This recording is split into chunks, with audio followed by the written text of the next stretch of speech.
saying congratulations on getting to play Catherine in Cruel Intentions. How excited are you about this opportunity? Oh, well, thank you so much. I'm really excited to be a part of this show. This is the first true main stage production of this show. So we get to recreate it, which is an incredible opportunity in Australia. We don't get a lot of these opportunities. So to be able to put this character on stage in a new light, especially now, I mean, this film, came out in 1999, the cusp of Y2K, 2000. It's such a pocket of time that is so different to now, yet there's parallels and similarities, and putting it on stage now, knowing what we do now in comparison to what they did then is very interesting. And Catherine particularly is, she seems like she's just bad. She's just bad. But when you really delve in deep, she's actually quite ahead of her time, really, in standing up for women's rights and, sexual equality. So it's really interesting to look back on how she was written and how I get to play her now. Yeah, I was going to say I'm a huge fan of the movie. In fact, I've still got the cardboard cutout from the film Really? in my office from when I worked in a video library.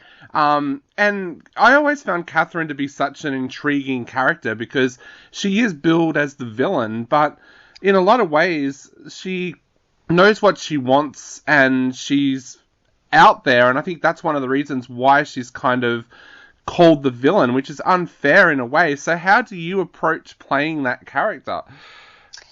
I think her strength is her confidence in. She has a speech in Act 1 where she's talking to her stepbrother, Sebastian, saying, I won't swear, but there is a bit of swearing in it. She does say it's all right for guys like you and Court, who's another character, to beep everyone, but when I do it, I get dumped for innocent little twits like Cecile, who is the Selma Blair role, Yep. Played by Franny Kane in our show. And it's true. Her confidence in, I'm just living like a man. Yep. And I'm getting villainized by it, but what is the difference? What is the difference between me and you? And I think that's almost where she gets away with it from an audience perspective, because she does some really awful things. But I think the audience get to see that side of like, well, yeah, we're actually just, dare I say, slut-shaming her. Yep. And why are we doing that? Mind you, does some pretty terrible things as well. But for her, it's this sense of survival. And Alistair Smith, our director, and myself have spoken a lot about this character, and how we can bring a little bit of Dangerous Liaisons, which of course is the original, what Cruel Intentions is based on. And the film from the 80s, Glenn Close played this role. And she gets a major breakdown. You see her absolutely lose it when she finds out that Sebastian has died. I hope I'm not giving it away for anyone who hasn't seen it, but that's the story. And you see the love that she actually did have for him and for their relationship, and that special relationship that he really was the only person she could be herself around. So we're bringing a little bit of that into the musical as well, giving her a little more sense of humanity. But yeah, to me, the audience, maybe the other characters don't get to see it as much as the audience do, but that's why I love playing these roles. Definitely. Yeah. Were you a fan of the film when it first came out? Look, the film, I was in primary school when the film came out, yep. So my sense of being a fan was probably like, oh, this is fun, the music, and definitely not knowing what was in Catherine's crucifix that she wears around her neck. And, the subject matter probably went over my head completely. But as I watched it later in life, it's such a cult following. Yeah. And as I mentioned before, the year that it came out, the year that it was remade, this 90s version of this very famous book that was banned in so many countries when it first came out because of its, devilish subject. Yeah. Watching it later in life and seeing the 90s nostalgia just absolutely on display in this 1999 film, but also how like I mentioned before, it shows we have come so far in the sense of racism, homophobia, sexism, these three elements that are on display in this show, yet we really haven't. We have so far to go. And that was probably something later in life when I watched it and understood it a little more that was really evident to me. It did. It tackled a lot of social taboos during that time. Do you think that a modern day audience will view the musical in a different sense to how we viewed the film back in the 90s? Yes, I really do, because we've had a lot of discussions in rehearsals. We've just started, so we're in that early stage of taking apart the script and figuring out who these people are. And to be honest, we're in this questioning stage of, there's some language in it that, and I'm not talking just about swearing, I'm talking about referring to particular characters, that we're trying to decide, we know better now. That's so not okay to say that, to call those people that, and do we do it? We're setting it in the 90s, we're not bringing it in today. This is how people spoke in the 90s. But where's the line that we show the nostalgia, we show a true sense of what people were like in the 90s?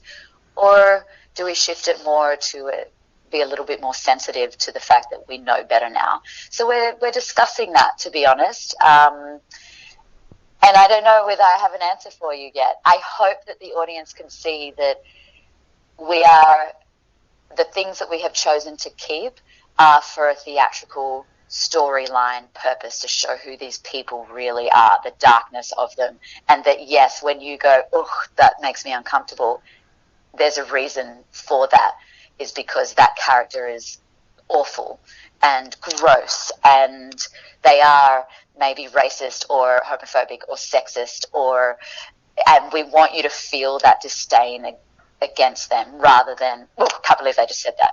Yeah, because people spoke like that in the 90s. And when I watch the film now, I think, oh my God, I can't believe they've put this on screen. Yeah. It's wild, but that's what it was like. Yeah, I cringe at some of the things that's said to Joshua Jackson's character when I go back and watch it now. Yeah. Yeah, that's a big discussion that we've been having.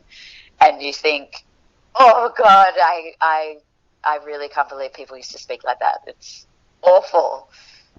Definitely. Do we keep it in? I don't know. This is the discussion we're having. Yeah. Sometimes we can it's not necessary. We don't need to display that kind of behaviour. Other times it's necessary to show the audience who these characters are. Definitely. And hopefully the audience will feel that. Yeah. You mentioned before that Catherine has been played by Glenn Close, and also the iconic Sarah Michelle Gellar performance as well. As an actress, do you go back and watch those performances and take something from each of those performances, or do you try to make Catherine your own character? Usually I would never watch the film. When I play Baby in Dirty Dancing, I still haven't seen that film for well over a decade. I just played Linda in Wedding Singer. I haven't seen that film for 5-6 years. I tend not to, for things that I've seen so many times, like those two I just mentioned, I tend not to go back to them. I prefer to have the memory of who they were and then find my own way of being that person. In this show, I did watch the film, and I've watched snippets of Dangerous Liaisons. I'm yet to watch the full film. And I probably will, because I think there's even more to Catherine than I think we can keep evolving her. So these two performances that have been ahead of me, I can learn from them and then delve even deeper into her. Yep. So far. and Catherine was parodied as well in Not Another Teen Movie as well, which brought up a few jokes at her expense as well. So she is such an iconic character.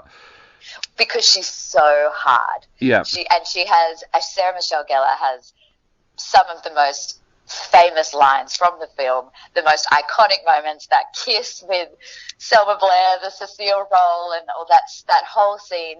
I mean, a lot of the parodies, a lot of the references from Cruel Intentions, the 1999 film, is the role of Catherine, which is very fun to play. Now, I'm looking at a track list right now of the tracks that we're going to see in the musical, and it's who is who of 90s music. Tell us a little bit about some of the music that we can expect to hear, and what are some of the tracks that Catherine gets to take part in? Yeah, well, there's 21 iconic songs from the 90s, which is really fun to play because the 90s, early 2000s, those were my very early years of moving away from the music that my parents listened to and found my own soundtrack. You know what I mean? That time of life where you get your first little CD player or your Discman and you're getting CDs for your birthday. And hopefully everyone remembers what those are who's listening to this. I did mention Rage the other day in rehearsals, and some of the ensemble members were like, what? Yep. I don't know what Rage is. Oh, my God. It's so much fun, though. It's the soundtrack of my childhood. So for me personally, one, so good, I don't have to learn any of the lyrics. Already know them, and the melody lines, already know them. But Catherine herself she sings all pretty rough numbers. So she gets to sing I'm Only Happy When It Rains. She gets to sing Kiss Me, the Sixpence None the Richer. Great song. Yep. Genie in a Bottle, Christina Aguilera. I mean, how you couldn't get more 90s iconic than those low-rise pants that she wore in that film clip. But then other characters get to sing a bit of No Doubt, a bit of NSYNC, Boys to Men, the Goo Goo Dolls, the Verve. It's a real mix of the grunge from the 90s and then the pop from the 90s. So it kind of doesn't matter which person you were, whether you were wearing those pedal pushers and little butterfly clips in your hair, or you had the low-rise jeans with oversized beanies and oversized T-shirts, whichever kind of person you were in the 90s, it has music for you, which is what I love about the show. Definitely. And the Cruel Intentions soundtrack is one of the best soundtracks going around. I still go back and listen to Colorblind by Counting Crows, and of course it was topped and tailed by Placebo and The Verve. It was such an amazing soundtrack, so I cannot wait to see those tracks come to life on stage as well. Definitely. Well, Kirby, I know we are running out of time very, very quickly, so I just want to say thank you so much for taking the time to chat to us today. And to finish off, what would you like to say to people out there who are thinking about heading along to check out Cruel Intentions, the musical? Cruel Intentions, the musical is a good night out. It's as simple as that. You get the 90s nostalgia. It's a dark show with the pop side of that soundtrack that's going to give you a good time. So to me, I'd say don't waste your time. Buy a ticket right now. It's a good night out. Bring your friends. Bring your family. Maybe not too young. But look, we're looking forward to seeing everyone. I think the audiences are going to absolutely love it.